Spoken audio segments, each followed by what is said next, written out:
So ఇప్పుడు మీరు ఈ సర్వీస్ చేస్తున్న క్రమంలో వేరియస్ విలేజెస్ వెళ్తూ ఉంటారు, వేరియస్ ప్లేసెస్కి వెళ్తుంటారు.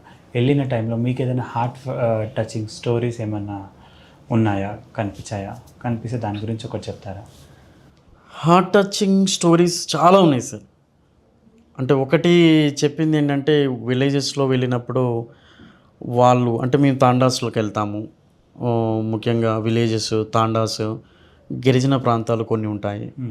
దాంట్లో వాళ్ళకి కంటిన్యూస్గా వాళ్ళ ఎవ్రీడే వాళ్ళు కూలీ చేసుకుంటూనే వాళ్ళకి గడిచే పరిస్థితి ఉంటుంది. అలాంటి ప్లేస్లో మేము క్యాంప్ చేసినప్పుడు వాళ్ళు చాలా హ్యాపీగా ఫీల్ అయ్యారు. అంటే మా ప్రాబ్లమ్ని అడ్రస్ చేసే వాళ్ళు ఒకరు ఉన్నారని చెప్పేసి హ్యాపీగా ఫీల్ అయ్యారు. రెండోది ఏంటంటే, వాళ్ళకి అక్కడ ఫెసిలిటీస్ ఏమి ఉండవండి. ఐ రిలేటెడ్గా కానీ, హెల్త్ పరంగా కానీ హాస్పిటల్స్ దూరంగా ఉంటాయి. అంటే ఎవరో వస్తారని వెయిట్ చేస్తారా అనే నాలెడ్జ్ కూడా ఉండదు. కంటిన్యూస్గా వాళ్ళ పని తప్ప వాళ్ళకి ఇట్లాంటి ప్రాబ్లం వచ్చింది అంటే, ఐ అనేది మనకు చాలా అవసరము. విజన్ ఉంటేనే మనం చూడగలుగుతాము. అంటే ఇలాంటి ప్రాబ్లం ఒకటి ఉంటుంది అనే విషయం కూడా వాళ్ళకి తెలియదు. మేము అక్కడికి వెళ్ళాము, చాలా డిస్ట్రిక్ట్స్ వెళ్ళిన సందర్భంలో అక్కడికి వెళ్ళి వాళ్ళ ప్రాబ్లమ్ని అడ్రస్ చేశాము, సర్జరీస్ చేయించాము. దగ్గరలో ఉన్న హాస్పిటల్స్ మేము టైఅప్ అవుతాము, చారిటీ హాస్పిటల్స్ టైఅప్ అవుతాము అన్ని విలేజెస్లో, అన్ని సిటీస్లో. అక్కడికి మేము వాళ్ళని ఫెసిలిటేట్ చేస్తాము. అదే. సో ఇప్పుడు మీరు చేస్తున్న యాక్టివిటీస్ అన్నీ నచ్చి ఎవరైనా ముందుకు వచ్చి మీతో పాటు నడవాలి అనుకుంటే ఎలా నడవచ్చు సార్ రెటినోవా ఫౌండేషన్తో? మేము ఆల్వేస్ వెల్కమ్ చెప్తామండి. ఎందుకంటే మేము బిలీవ్ చేసేది టీం వర్క్. మా టీంతో పాటు వేరే ఎక్స్టర్నల్ ఫోర్స్ మాకు యాడ్ అయింది అంటే ఇంకా హ్యాపీగా ఫీల్ అవుతాం మేము. ఎందుకంటే ఇప్పుడు మేము రెటినోవా ఫౌండేషన్తో పాటు వేరే అదర్ ఎన్జిఓస్తో కూడా మేము కొలాబరేషన్ అవుతున్నాము. అంటే మా ముఖ్య ఉద్దేశం రెటినోవా ఫౌండేషన్ స్టార్ట్ అయిందే కొలాబరేషన్ చేసుకోవాలని చెప్పేసి. ఆ కొలాబరేషన్ అండర్లో మేము రకరకాల ఛానల్స్ని మేము కలవటం జరుగుతుంది. వాళ్ళు కూడా మాకు సపోర్ట్ చేస్తున్నారు. అలా మేము ప్రతి ఒక్కరిని కలిసి ఇంకా ఇన్ డీటెయిల్గా పబ్లిక్ సర్వీస్ చేయడానికి మాకు ఒక మంచి రూట్స్ అనేది దొరికాయండి. ఇప్పుడు ప్రజెంట్ ఉన్న జనరేషన్ ఆఫ్ యూత్కి మీరు ఏం చెప్పాలనుకుంటున్నారు సార్? అంటే మీరు భావజాలాలు వచ్చేసి కామ్రేడ్ భావజాలాల నుంచి నెక్స్ట్ మీ స్టూడెంట్ లైఫ్లో వచ్చేసి వేరియస్ ఆర్గనైజేషన్స్లో వర్క్ చేసి భగత్ సింగ్ లాంటి వాళ్ళు, కార్ల్ మార్క్స్ గారు లాంటి స్టోరీస్ విన్న తర్వాత ఇప్పుడు ప్రజెంట్ ఉన్న జనరేషన్కి మీరు ఏం మెసేజ్ ఇవ్వాలనుకుంటున్నారు సార్? సార్ జనరల్గా చెప్పాలంటే సార్, ఇప్పుడు మనకి బుక్స్ నాలెడ్జ్ అనేది ఇప్పుడు చాలా తక్కువైపోయింది. చాలా మనకి ఫోన్లు చాలా అందుబాటులోకి వచ్చేసాయి. నెట్ఫ్లిక్స్, యూట్యూబ్ అనేది చాలా దగ్గర అయిపోయింది. సో అటువంటి సందర్భంలో లైఫ్ని చాలా స్ట్రగ్లింగ్తో స్టార్ట్ చేసే వాళ్ళు తక్కువైపోయారు.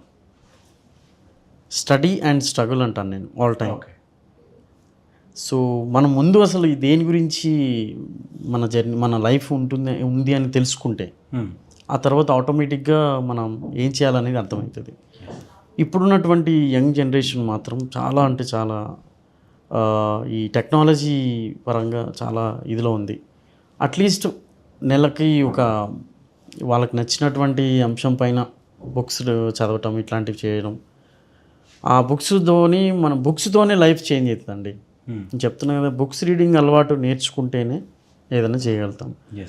ఆర్ఎల్స్ లేదంటే ఒక మంచి బయోగ్రఫీ వీడియోస్ చూడటం. అసలు చదివే ఓపిక లేదు అంటే మాత్రం వీడియోస్ చూడడం. అంటే నేను ఆ బుక్స్తో పాటు నేను ఇవి కూడా చేశాను. నా లైఫ్కి సంబంధించిన బయోగ్రఫీ వీడియోస్ చూసేవాడిని. యూట్యూబ్లో మనకి చాలా అందుబాటులో ఉన్నాయి, అవి కూడా చూసి మనం నేర్చుకోవచ్చు. దాంతోపాటు మనం ఫోకస్ అయితే చేయాలండి, ఖచ్చితంగా లైఫ్ మీద ఫోకస్ చేయాలి. ఇప్పుడున్న యంగ్ జనరేషన్ మాత్రం డీవేట్ అయిపోయి వాళ్ళ బిజీలో ఉన్నారు. ఖచ్చితంగా లైఫ్ పట్ల వాళ్ళు ఫోకస్ చేసి ఒక మంచి టాపిక్ ఎంచుకోవాలి. ఆ టాపిక్ పైన వెళ్తూ ఉంటే అది ఆటోమేటిక్గా మనకి ముందుకు వెళ్ళొచ్చు. If you would like to thank someone for your life journey till date, whom you want to thank, sir, in front of our camera and from our show? Thanks చెప్పాలి అంటేనా? ఎవరికైనా థ్యాంక్స్ చెప్పాలి? థ్యాంక్స్ అంటే first మా బాబాయ్ జనార్దన్ గారికి చెప్పాలి. ఆయన ఉన్నప్పుడు మేము ఆయనతో జర్నీ చేయలేకపోయాము. బట్ ఆయన చనిపోయిన తర్వాత మాత్రం ఆయన జ్ఞాపకాలతోని నేను లైఫ్లో ముందుకు వెళ్ళటం జరిగింది. ఆయనకి ఫస్ట్, తర్వాత అంటే నా పేరెంట్స్కి. ఎందుకంటే జనరల్గా మనకి పేరెంట్స్ ఏం చేస్తారంటే ఇదే చేయాలి నువ్వు అని చెప్పేసి అంటుంటారు. ఇదే చేయాలన్నప్పుడు మనం దానికి విరుద్ధంగా వెళ్ళినప్పుడు చాలా ఇబ్బందులు వస్తాయి లైఫ్లో. అవన్నీ తట్టుకోవాలి. అవన్నీ తట్టుకొని పేరెంట్స్ని నొప్పించకుండా మనం ముందుకెళ్ళాలి. దాంతోపాటు మన లైఫ్, మన విజన్, మన అంబిషన్, ఎవ్రీథింగ్ మనం చూసుకోవాలి. అన్నీ చూసుకుంటూ బ్యాలెన్స్డ్గా వెళ్ళాలంటే మనకి సమాజం ఒప్పుకోదు. సో చాలా ప్రాబ్లమ్స్ ఉంటాయి. వాటిని బ్యాలెన్స్ చేయాలంటే పేరెంట్స్ ఎంతో కొంత అబద్ధమన్నా చెప్పాలి పబ్లిక్కి, వాడు ఇది చేస్తున్నాడు, వాడు ఇది చేస్తున్నాడు. ఆ పాత్ర పోషించినందుకు మా పేరెంట్స్కి. ఆ తర్వాత నాకు చాలా క్లోజెస్ట్ ఫ్రెండ్ సర్కిల్ వాళ్ళకి చాలా థ్యాంక్స్ చెప్పాలి. కొన్ని సందర్భాల్లో నాకు చాలా హెల్ప్ చేశారు. అంటే నేను నమ్మిన సిద్ధాంతం కోసము చాలా కమిటెడ్గా ఉన్నాను అని చెప్పేసి అంటే వాళ్ళకి చేతనైంది వాళ్ళు చేసినటువంటి సందర్భాలు చాలా ఉన్నాయి. చాలా అంటే చాలా ఉన్నాయి. ఓవరాల్గా చూసుకున్నప్పుడు అంటే మనం ముందుకెళ్ళే దారిలో మనం ఒకరైతే ఉండము. బ్యాక్ ఎండ్లో చాలామంది ఉంటారు, వాళ్ళు కనిపించారు మనకి. ఫ్రెండ్స్, ఫ్యామిలీ మెంబర్స్ మనల్ని గైడ్ చేసేవారు, మనకి ఆలోచనని ప్రేరేపించేవాళ్ళు. ప్రతి ఒక్కరికి అందరికీ నేను చాలా థ్యాంక్ఫుల్గా ఉంటాను all time. Thank you Sunil గారు for giving your valuable time and sharing your thoughts for our viewers.